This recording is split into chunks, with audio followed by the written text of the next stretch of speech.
What up with your YouTube and YouTube bust? It's your boy Triple Cup Chuck and I'm up. And I want to talk about Gamescom, the good, the bad, the ugly, the happy, the sad, all the stuff that went on in between, and all this other good stuff they was talking about at Gamescom. Well, before we dive into this, I want to give a shout out to GKB because he always stated, keep your expectations in check. So I went into Gamescom with my expectations in check. And the second thing I went in there with it was an open mind, knowing that this wasn't no E3 and there was no press conference. They were just there to talk about games and stuff. So one of the first things I want to talk about was Aaron Greenberg. A lot of people was talking about him on Twitter and was making mad statements and stuff like that because he wanna say that Xbox had the best exclusive, and I was hearing a lot of people say, no, Xbox don't.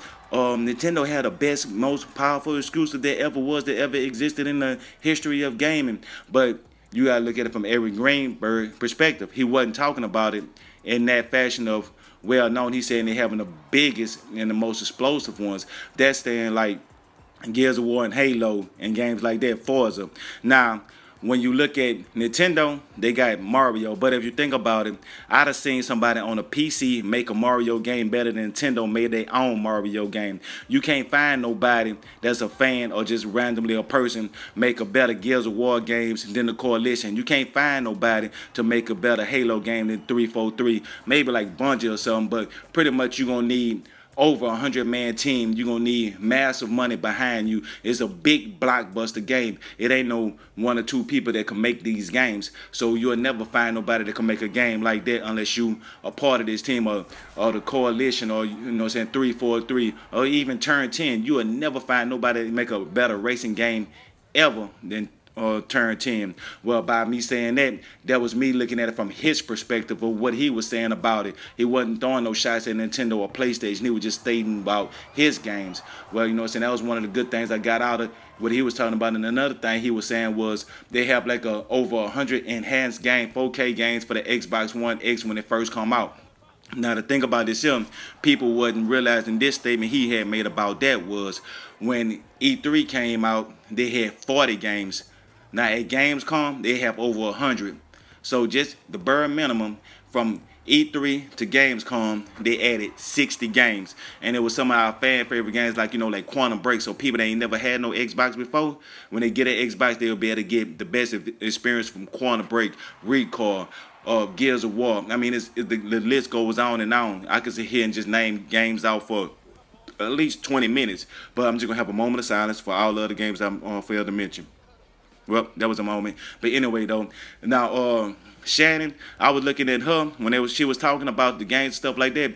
But I'm not. A lot of people saying, "Oh, she need to be fired and stuff like that." I'm like, nah, I don't think it need to be that far. But what I noticed, her strong point would be if you move her strictly into a division that work on these, I ain't gonna say kiddie games, but these more Pixar type games like Lucky Tales and Cuphead and etc.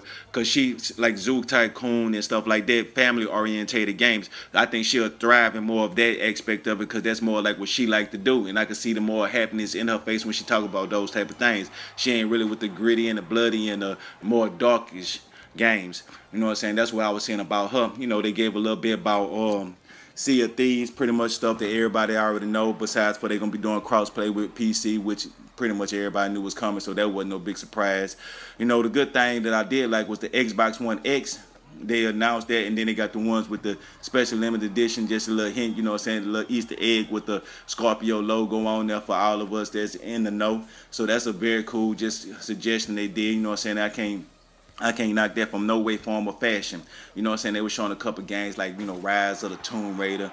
That was pretty cool in 4K. It was in the Minecraft bundle they were showing, it was more of an event to show those type of things. And the Minecraft bundle do look sick. I like it what I see, but I ain't gonna get it because, I'm going straight for the X. Well, I'm just gonna try to wrap this up pretty soon because I know y'all have heard a lot of people talking about a lot of different things about it, but I just wanted to get my impressions on it and just throw some tidbits that's in them that ain't nobody that talked about yet that probably went overlooked.